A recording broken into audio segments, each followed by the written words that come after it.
Kinabukasan, magsisimula na ang sunod na pagsasanay, at si Sangwoo ay nasa training ground na, ngunit may isang bagay na kakaiba sa kanya, siya ay nagbigay ng mga cursed crystal sa kanyang mga clone at ginawa silang lahat na mga halimaw. Ang mga idinagdag na stats effect ay na-acquire din ni Sangwoo, ngunit walang panganib na siya ay magiging isang halimaw. Inutusan niya ang kanyang mga clone na atakihin si Park, at magsisimula na ang isang totoong labanan. Madaling na-manage ni Park Hwan-tae ang mga halimaw na clone dahil sa katotohanan, na ang kanilang kamalayan ay nawala ng malaki dahil sa side effect ng pagkakaroon ng higit na lakas. Bagamat hindi talaga may kukumpara si Sangwoo kay Park, talagang humanga naman si Park sa kanyang pagsisikap at nakita niya ang kapansin-pansing pagbabago sa lakas mula noong unang pagkakataon na nagsimula silang magsanay dito. Nagsalita si Sangwoo tungkol sa kung paano hindi lang siya dapat magpalakas para sa misyon lamang na ito na ibinigay ni Park, kundi magpapalakas upang lagpasan ang kawalang kakayahang naramdaman niya dati sa panahon ng pagsalakay ng halimaw nang kailangan niyang ipagkatiwala ang buhay ng kanyang pamilya sa iba, na sinabi niyang hindi na muling hahayaang mangyari yun. Si Sangwoo ay nagsanay ng husto araw-araw sa 6 na buwan ng diretsyo, kasama si Mr. Park bilang kanyang kasparang sa pagsasanay. Lumipat ang eksena sa Sinseoldong Station Hunting Ground kung saan ang isang hunter mula sa isang party ay binubugbog ng mga miyembro ng Silver Moon Guild, dahil sa pagpasok sa hunting ground ng walang pahintulot nila.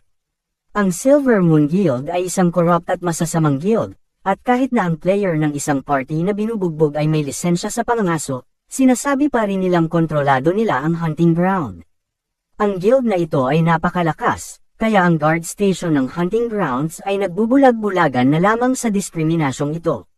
Dito, nakita natin si Sangwoo na papunta sa hunting grounds, at nagkataon na nakita niya ang pangyayari na hindi patas na pagtrato. Inarap ng leader ng Silver Moon si Sangwoo at talagang umatake ito ng suntok ng walang babala, ngunit sinalo ni Sangwoo ang suntok na parang wala lang din. Isang mabilis na suntok ang ibinato ni Sangwoo sa bastardo, at siya ay bumagsak sa isang suntok. Ang kanyang mga miyembro ng guild, na nakikita ang lahat ng ito, ay pinalibutan si Sangwoo, at ang lahat ay gumagamit ng mga nakamamatay na armas. Gumawa sila ng isang malaking labanan, at ito ay napaka-useless lamang, kasama ni Sangwoo ang mga clone upang tumulong sa kanya. Tinalo niya ang mga bastardo ng mabilis, at ang mga tao na kanyang iniligtas ay nanunood sa hindi makapaniwala na pangyayari. Lumipat ang eksena sa pagkikita ni Nakang at Park Hwan-tae tungkol sa isang bagay na gusto nilang pag-usapan ng personal. Ibinigay ni Kang ang isang confidential na dokumento, at ipinahayag na ito ay tungkol kay Sangwoo. Ipinapakita ng dokumento kung gaano kahanga-hanga si Sangwoo na nagsasanay, at ipinapakita na ang kanyang mga estatistika ay 19 na beses na lumakas kaysa sa dati, bukod sa maraming bagong kasanayan na nakuha niya mula sa 6 na buwan. Namangha si Park Hwan-tae na makita ang kanyang napakalaking pagbabago, at ipinapalagay niya na maaaring maging A-rank hunter si Sangwoo sa nalalapit na hinaharap. Sa nakitang malaking pagbabago na ito sa kanyang mga estatistika, gusto niyang magsimula na ngayon ang misyon ng pagsagip sa kanyang kapatid na babae. Bumalik ang eksena sa hunting grounds, at dito nakita natin ang isang pamilyar na mukha, ang bastardo na binugbog ni Sangwoo noong insidente sa horn rabbit hunting. Siya ay namumulot ng mga cursed crystal na hinuhulog ng mga halimaw sa dungeon, at ginagawa niya ito upang subukang bayaran ang kanyang utang sa Silver Moon Guild. Nakita siya ni Sangwoo at tinanong siya, tinatanong kung ano ang kanyang ginagawa. Lumalabas na ang mga D-class na halimaw sa piitan na ito kung minsan ay nag-aaway sa isa't isa, na nagreresulta sa paglitaw ng mga cursed crystal sa mga napatay na halimaw, kaya, ang mga hunter na may mababang rank ay maaaring kunin ang mga ito at ibenta ng hindi kailangang direktang labanan ang mga halimaw. Nang ipinakita ni Sangwoo ang kabuoang miyembro ng Silver Moon Guild na tinalo niya, sinabihan niya ito na umalis sa dungeon kapalit ng pagbibigay niya kay Sangwoo ng mga kristal na nakolekta niya. Galit na lumabas ang bastardo sa hunting grounds, at ipinagpatuloy ni Sangwoo ang pagpupuno sa mga bag ng mga cursed crystal, at pinakain pa ito sa isa sa kanyang mga clone. Nang maisip kung gaano kaganda ang pagkakataon na ito para i-level up ang kanyang mga clone, nagpasya siyang manghuli mismo ng ilan sa mga halimaw, at dito nakita niya ang isang taong tumatakbo para sa kanyang buhay mula sa isang halimaw na si Rank na tinatawag na Abomination. Ang taong ito, ang pangalan niya ay Kim Yu-yan, at siya ay isang manggagawa ng Silver Moon Guild. Nadapa at bumagsak siya, at nakita si Kim na walang lakas kaya't umatake agad ang halimaw. Ngunit nang malapit na ang pag-ataking iyon, lumabas si Sang-woo sa kung saan at hinayla si Kim para umiwas, at nailigtas siya. Si Sang-woo ay nagbigay ng maraming tanong kay Kim at mukhang hindi nag-aalala sa C-rank monster na nasa harap niya mismo. Hindi sinagot ni Kim ang mga tanong, na labis na nababagabag sa sitwasyong mabubuhay ba o mamamatay siya, pero ang halimaw na clone ni Sang-woo ay nakikitang nakikipaglaban sa halimaw. Si Kim, na talagang nalilito sa sitwasyon at hindi alam kung ano ang gagawin, ay sinubukang tumakas, ngunit pinigilan siya ni Sang-woo. At nang magsimulang isipin ni Sang-woo na ligtas na ang mga bagay, ang kanyang halimaw na clone pala ay tinatalo ng C-rank monster.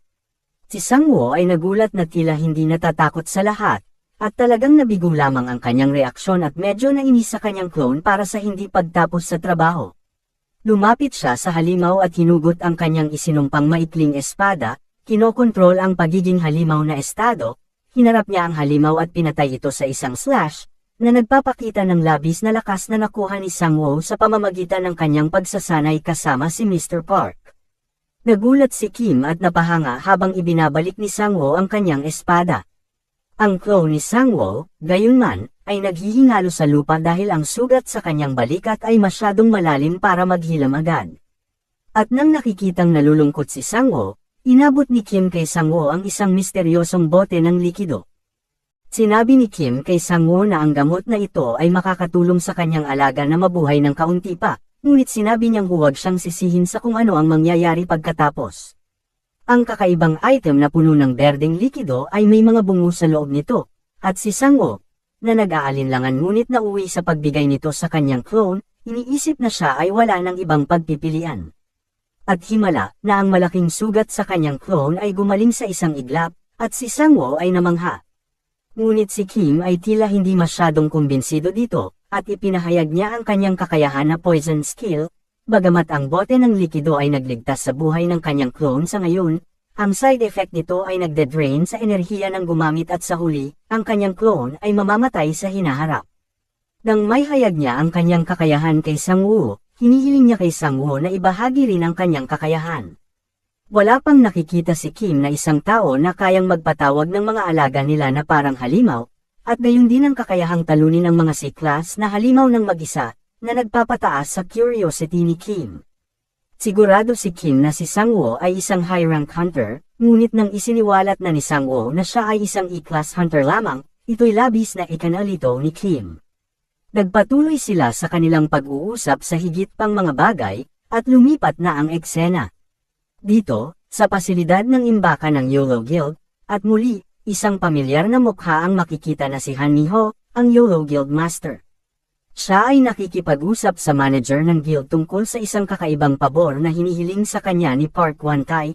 Sila ay nangongolekta ng mga crates sa mga crates na puno ng mga sinumpang kristal, at sa hindi nila alam, ito ay ibibigay para kay Sang-woo.